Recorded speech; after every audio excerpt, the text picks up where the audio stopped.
Hello बच्चों, आज हम चैप्टर आनुवांशिकी में अगला टॉपिक स्टार्ट कर रहे हैं। लास्ट लेक्चर में जो हमने पढ़ा है इस लेसन में, वो हमने एक संकर संकरण प्रयोग पढ़ा।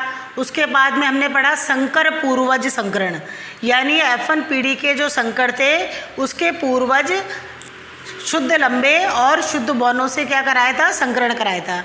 फिर संकर पूर्वज संकरण में भी दो प्रकार के हमने पढ़े थे, बाह्य संकरण और परीक्षण संकरण। बाह्य संकरण में हमने संकर पीढ़ी जो थी F1 पीढ़ी, उसका प्रभावी जनक यानी कैपिटल टी से क्रॉस कराया था, और परीक्षण संकरण में प्रथम पीढ़ी कैपिटल टी स्मॉल टी का अप्रभावी जनक स्मॉल टी से क्रॉस कराया था। अब जो नेक्स्ट टॉपिक है वो है द्विसंकर संकरण। अब एक संकर संकरण में आपको बताया था एक जोड़ी युग्म विकल्पी को लेकर क्रॉस कराया गया था। जो 7 लक्षणों की हमने सारणी पढ़ी थी उसमें एक लक्षण लिया था, उसने पादप की लंबाई, लंबा और बौना। अब द्विसंकर संकरण में क्या होता है कि 2 जोड़ी युग्म विकल्पी के लिए गए कराया के क्रॉस को। अब इसमें 2 लक्षणों को मेंडल एक साथ लेकर के क्या कराएगा, क्रॉस कराएगा। तो 2 जोड़ी युग्म विकल्पी के लिए कराए गए क्रॉस को द्विसंकर संकरण कहते हैं। तो 2 जोड़ी यानी उसने 2 गुण लिए एक साथ, एक तो बीज का रंग और एक बीज की आकृति।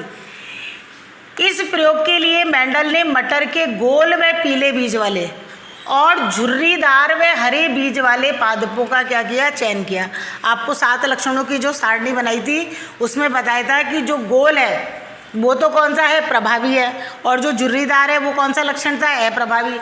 इसी तरह से बीज का जो रंग पीला था वो था क्या, प्रभावी, और जो हरा रंग था वो क्या था, अप्रभावी। अब सेम जैसे हमने एक संकर संकरण में पढ़ा था कि F1 पीढ़ी में मेंडल सबसे पहले गोल व पीले बीज वाले पादपों का झुर्रीदार व हरे बीज वाले पादपों से क्या कराएगा, संकरण कराया उसने। तो उसने गोल को काय से व्यक्त किया, कैपिटल आर, पीले को कैपिटल वाई, झुर्रीदार को स्मॉल आर और हरे को स्मॉल वाई और स्मॉल वाई से व्यक्त किया था। तो वो ये क्या कहला रहे हैं, जनक capital R capital Y, small Y, ये क्या है, जनक। अब क्या बनेंगे, युग्मक हमेशा तिरछे बनते हैं। तो इसमें बन गया कैपिटल आर कैपिटल वाई, ये बन गया स्मॉल वाई और स्मॉल वाई। जब उसने कैपिटल वाई को स्मॉल वाई से क्रॉस कराया तो क्या मिला, कैपिटल आर कैपिटल वाई।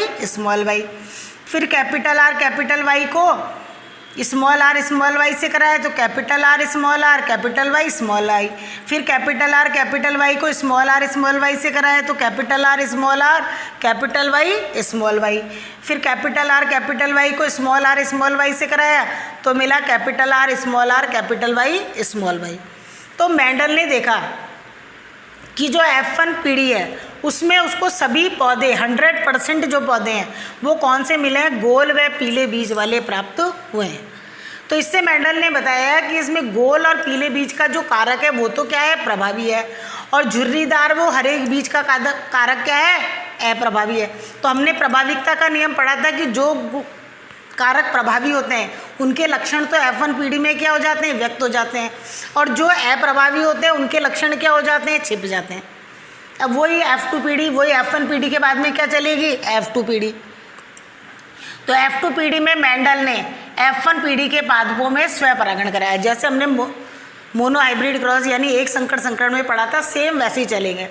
तो मेंडल को 16 संतति पादप प्राप्त हुए थे। अब F2 पीढ़ी में उसको कितने प्राप्त हुए थे, 16 संतति पादप। अब इन 16 में कैसे थे, 9 तो थे गोल व पीले, 3 थे गोल व हरे, 3 थे झुर्रीदार व पीले और 1 था झुर्रीदार व हरा। तो इनका जो लक्षण प्ररूप अनुपात है वो कितना हो गया, 9:3:3:1। और जो जीन प्ररूप अनुपात है वो है 1:2:4:4:1:2:1:1। तो यदि आप इनको सबको काउंट करोगे, 9 और 3 12 और 3 15 और 1 16 और इस तरह से ही इनको भी यदि सबको आप काउंट करोगे तो कितने आएंगे, 16 ही आएंगे। तो यहाँ पर इसको समझने के लिए हम 16 खानों की सारणी बनाएंगे। तो सारणी बनाने के लिए F1 पीढ़ी के ही युग्मक अब युग्मक निकालने का मैं आपको तरीका बता रही हूँ कि जैसे प्रथम पीढ़ी में मेंडल को कैसे प्राप्त हुए, capital R, capital Y, small Y, यही मिले थे। अब युग्मक कैसे निकालेंगे इसमें से ही, जब कैपिटल आर को कैपिटल वाई से क्रॉस कराया तो capital R capital Y, capital R को स्मॉल वाई से कराया तो capital R small Y, small R को कैपिटल वाई से कराया तो स्मॉल आर कैपिटल वाई, और स्मॉल आर को स्मॉल वाई से कराया तो स्मॉल आर स्मॉल वाई।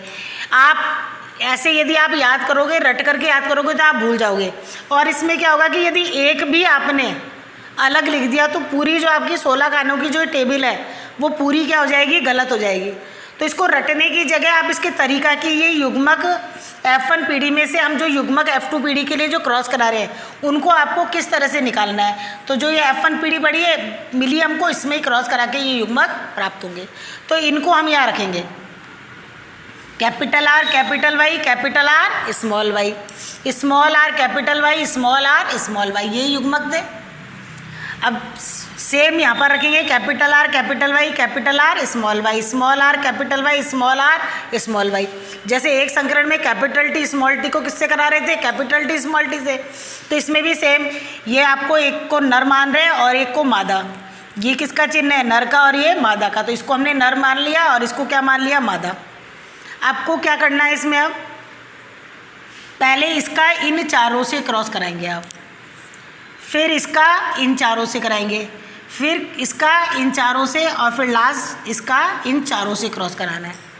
कुछ नहीं करना है, जैसे ही क्रॉस कराएंगे सेम जो गैमेट्स आ रहे हैं, युग्मक आ रहे हैं, वो आपको लिखते हुए जाने हैं। और मेंडल का पहला नियम याद रखना है कि प्रभाविकता का नियम, कि जब जब प्रभावी कारक होगा प्रभावी लक्षण ही क्या होगा, प्रकट होगा। अप्रभावी लक्षण कब प्रकट होगा, जब प्रभावी कारक नहीं हो। प्रभावी कारक नहीं होगा तो फिर अप्रभावी अपने लक्षण को क्या करेगा, प्रकट करेगा।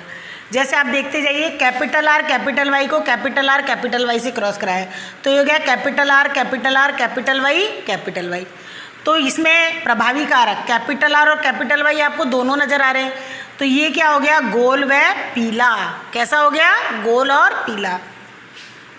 जब आप कैपिटल आर कैपिटल वाई को कैपिटल आर स्मॉल वाई से क्रॉस कराएंगे तो capital R capital Y small Y, इसमें भी आपको प्रभावी नज़र आ रहे हैं, कैपिटल आर और कैपिटल वाई दोनों नज़र आ रहे हैं, तो ये भी हो गया गोल और पीला। जब कैपिटल आर कैपिटल वाई को स्मॉल आर कैपिटल वाई से कराएंगे क्रॉस तो capital R small R capital Y, इसमें भी आपको प्रभावी कारक नज़र आ रहे हैं, कैपिटल आर और कैपिटल वाई, तो ये भी हो गया गोल और पीला। फिर कैपिटल आर कैपिटल वाई को स्मॉल आर स्मॉल वाई से कराएंगे तो हो जाएगा capital R capital Y small Y, इसमें भी दोनों प्रभावी कारक आपको नज़र आ रहे हैं, तो ये भी हो गया गोल और पीला। इसका हो गया इन चारों से। अब इसका हम इन चारों से कराएंगे। जब इसका इससे कराएंगे आप कैपिटल आर स्मॉल वाई का कैपिटल आर कैपिटल वाई से, तो ये हो गया capital R capital Y small Y, इसमें भी दोनों प्रभावी कारक है, तो ये भी हो गया गोल और पीला। अब कैपिटल आर स्मॉल वाई का कैपिटल आर स्मॉल वाई से क्रॉस कराएंगे तो कैपिटल आर स्मॉल वाई। अब ये क्या हो जाएगा, गोल और हरा, क्योंकि यहाँ पर पीला जो प्रभावी कारक था वो नज़र नहीं आ रहा है। तो कौन सा कारक नज़र आ रहा है इसमें, अप्रभावी। जब प्रभावी कारक नहीं होगा तो अप्रभावी अपने लक्षण को क्या करेगा, व्यक्त करेगा, तो ये क्या हो जाएगा, गोल और हरा। जब कैपिटल आर स्मॉल वाई का स्मॉल आर कैपिटल वाई से कराएंगे तो capital R capital Y small Y, इसमें आपको दोनों प्रभावी कारक नज़र आ रहे हैं, तो ये हो गया गोल और पीला। अब कैपिटल आर स्मॉल वाई का स्मॉल वाई से कराएंगे तो कैपिटल आर स्मॉल वाई, तो ये हो जाएगा गोल और हरा, क्योंकि यहाँ पर आपको कैपिटल वाई नज़र नहीं आ रहा है, इसीलिए अब आप कौन सा लक्षण लिख रहे हैं, अप्रभावी लक्षण, हरा। अब इसका इन चारों से कराइए। जब स्मॉल आर कैपिटल वाई का कैपिटल आर कैपिटल वाई से कराया capital R small R capital Y, दोनों में प्रभावी कारक हैं गोल और पीला। फिर इसका इससे कराया तो ये हो गया capital R capital Y small Y, इसमें भी दोनों प्रभावी कारक हैं, तो ये भी हो गया गोल और पीला।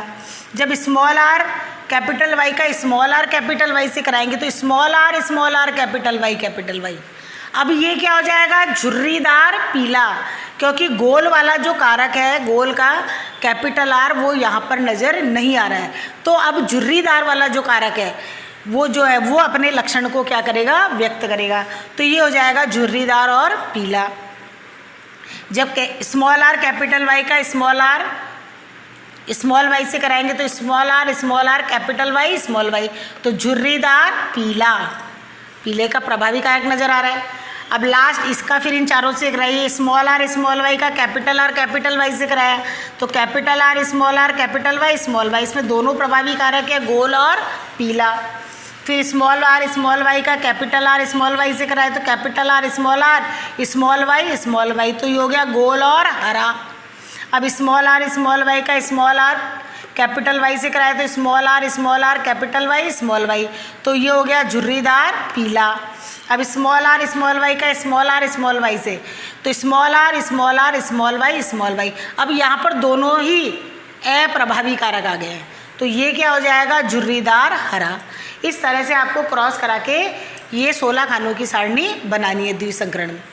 तो इसका अनुपात बताया लक्षण, बाहरी लक्षण के आधार पर 9:3:3:1, यानी इसमें से 9 तो आपको कैसे दिख रहे हैं, गोल और पीले, तो 1 2 3 4 5 6 7 8 और 9, ये 9 कैसे हो गए, गोल और पीले।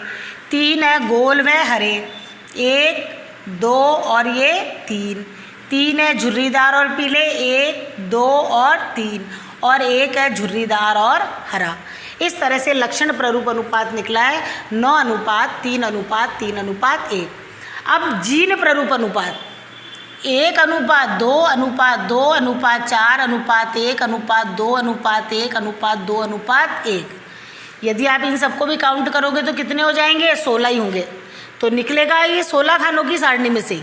ऐसा नहीं है कि इसके लिए हमको कोई एक्स्ट्रा टेबल बनानी पड़ेगी। अब वो इनकी जीनी करैक्टर के बेस पर कि 16 खानों की सारणी में एक खाने में कितने तो प्रभावी है, कितने अप्रभावी, ऐसे मिलाकर के कितने नज़र आ रहे हैं। तो ये जो जीन प्ररूप अनुपात है वो जीनी संरचना, प्रभावी और अप्रभावी कारकों को देखते हुए हम निकालेंगे, और ये जो जीन प्ररूप अनुपात है वो हम नेक्स्ट लेक्चर में पढ़ेंगे। और इसके बाद इस लेसन में 2 चीज़ें और रह जाएंगी, एक तो मेंडल की सफलता के कारण, और लास्ट जो है वो टॉपिक मेंडल के आनुवंशिक नियमों का क्या महत्व है। तो नेक्स्ट जो लेक्चर होगा इसमें हमारा जो ये चैप्टर है वो पूरा क्या हो जाएगा, कंप्लीट हो जाएगा।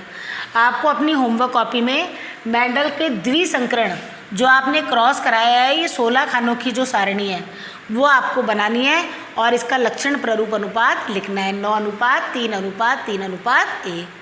Thank you.